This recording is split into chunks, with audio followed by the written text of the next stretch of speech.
dread it, run from it, destiny still arrives.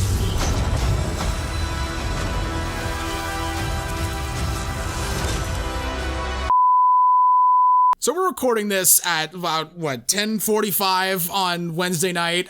We had a plan. We had some friends over in my backyard, nice spring night in Portland. We cooked up some burgers, had some fries, have a good time in the backyard. We have a TV out there as we were watching the games. And Jimmy fucking Butler. Oh my God. I have never seen a player who raises their game more in the playoffs. And that includes like Michael Jordan. And yes. Kobe. This guy, I don't know what to say. He averages 20 points per game in the regular season? And he's coming out, he's dropping 50 bombs, dropping 42 points tonight, hitting one of the craziest circus shots I've ever seen in my entire goddamn life.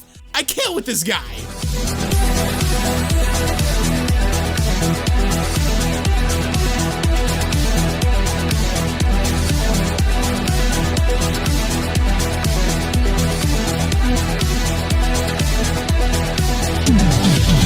Before we start raving about Jimmy, though, if you haven't already, make sure you drop the video a like, give us a subscribe, and hit that notification bell so you never miss out on one of our videos. Let's talk about this series, though, because, fun fact, Ben and I both picked Milwaukee to win the championship. The entire season. From the beginning of the season, we said the Bucks. Our playoff predictions, we said the Bucks. And they're out in 5 as the #1 overall seed. Fair to say we missed on this one? I think you could say that.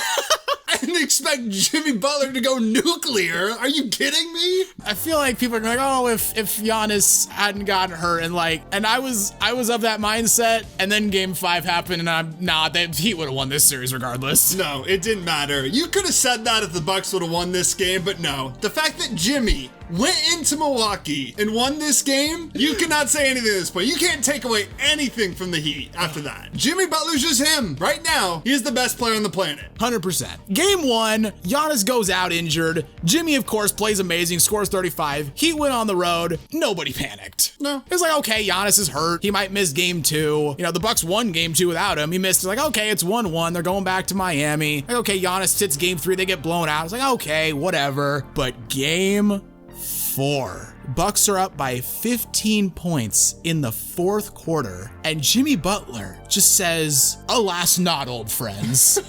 And the fact that he hit those back-to-back threes, like if all players did back-to-back threes in a playoff game, Jimmy Butler did it? Yeah, a guy who's not a good regular season three-point shooter, but it's the playoffs, so it doesn't matter. Yeah, so of course he's gonna hit that. He literally just put the entire Miami Heat, the entire city of Miami on his back and said, I'm winning this series. I don't care if I'm playing the first seed. I don't care if I'm playing Giannis. We're winning. Yeah, when he hit that first three that put them up and they got the stop and he came back down, I was like, oh, he's shooting another one. And sure enough, he shot it. The ball went straight through the goddamn net, one of the cleanest swishes you'll ever see.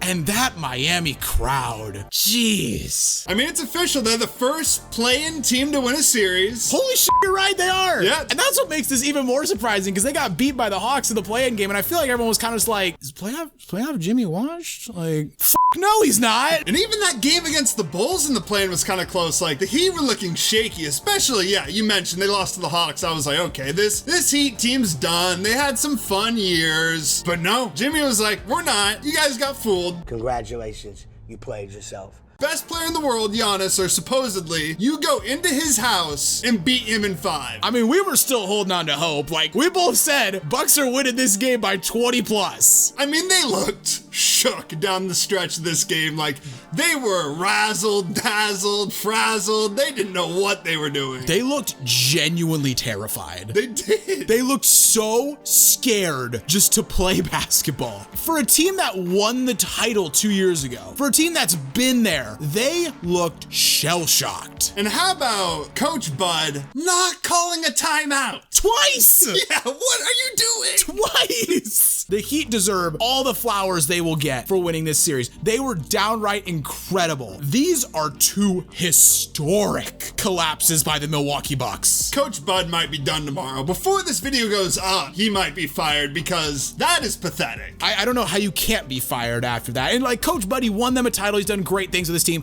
but this is the performance that gets a guy fired. It's got to. You have Giannis, you're the first overall seed, you got multiple just great defensive players, and you just let Jimmy cook you alive. The finish to this game 5. First of all, yet again, the Heat come all the way back. They're down 16 with 10 minutes to go. Jimmy Butler's like, now let's make this a game. Let's give ourselves a chance. They come all the way back, tie the game with like a minute to go, and just the end of this game was a clusterfuck because the Bucks go up by 4. Caleb Martin hits a 3. The Bucks almost throw it away. Kyle Lowry fouls, but he doesn't foul, so then they jump it up, and then Giannis almost throws it away. Drew Holiday gets it. He gets 2 free throws. He misses the first, makes the second, and then Jimmy fucking Butler with one of the craziest alley-oop circus shots you'll ever see. It felt like the Bucks tried to throw this game away. They literally basically threw the ball away. They're like, here, just take it. Giannis nearly throws the ball out of bounds. Chris Middleton saved him there. And then Drew Holiday misses a free throw. That probably cost him the game. You make that free throw, it's game over. This is like textbook how not to close a game from the Milwaukee Bucks. From the best team in the NBA. Yes. A championship team 2 years ago. Worst of all, Jimmy ties the game with 0.5 seconds. I mean, yeah, you can't do a lot with 0.5 seconds. You should at the very least call a timeout. I remember we were watching this and I was just screaming, call it, they're not calling a timeout. You have a timeout. They literally just passed the ball to Giannis at midcourt and the timer expired. Yeah, there was 0.5 seconds. At least you could have got a lob. I mean, you got Giannis. He's a decent lob threat. Then we get to overtime and the Heat just come out swinging in overtime. It felt like Jimmy Butler hit like a turnaround fadeaway shot, stared down Drew Holiday. That's what the Bucks are like thinking, like, we are fucked, man. And another thing, the Heat, they had multiple guys foul out. Kevin Love fouled out in regulation. Bad call. You had Kyle Lowry fouls out. You have Bam fouls out. The Miami Heat were down to Cody Zeller. He was finishing out a closeout game in the playoffs, in overtime. Cody Zeller, who wasn't in the league like 2 months ago. Who wasn't good enough to play for us when we were tanking. Exactly. Hey, he got that dunk though. Cut to the hoop and got some points in this game. Yeah, exactly. And we were laughing our asses off.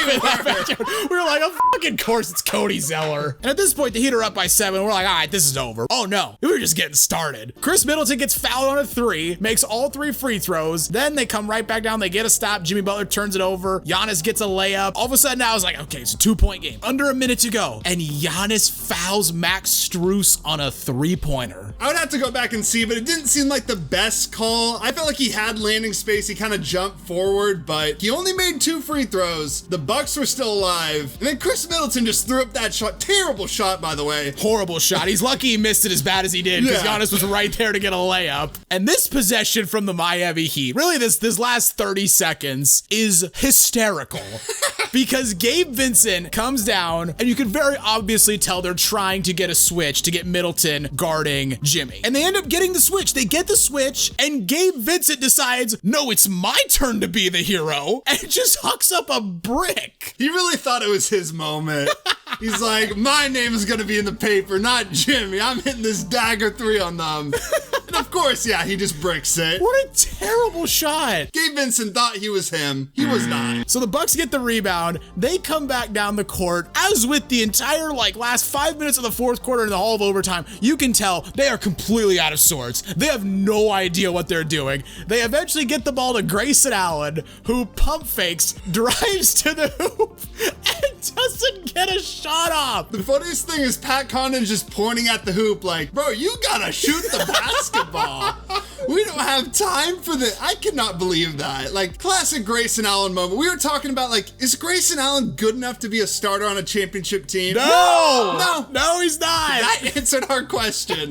The thing is, he had a floater from the free throw line. He did. He had a free throw line jumper if he wanted it, but he's like, now let me get a little bit closer. Brother, you didn't have time to get closer. I mean, it would have been contested, but he could have even taken the 3. You got to get some sort of shot up in that scenario, and he got nothing. That was so funny. It was hysterical. And the fact that the Bucks, in both regulation and overtime, they have a timeout both times, and both times they don't call it, and both times they don't get a shot off. This was an all-time choke job, simple as that. And it was an all-time performance by Jimmy Butler. Holy shit.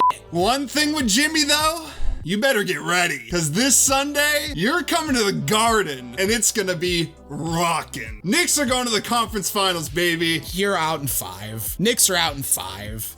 Also, this take aged remarkably poorly.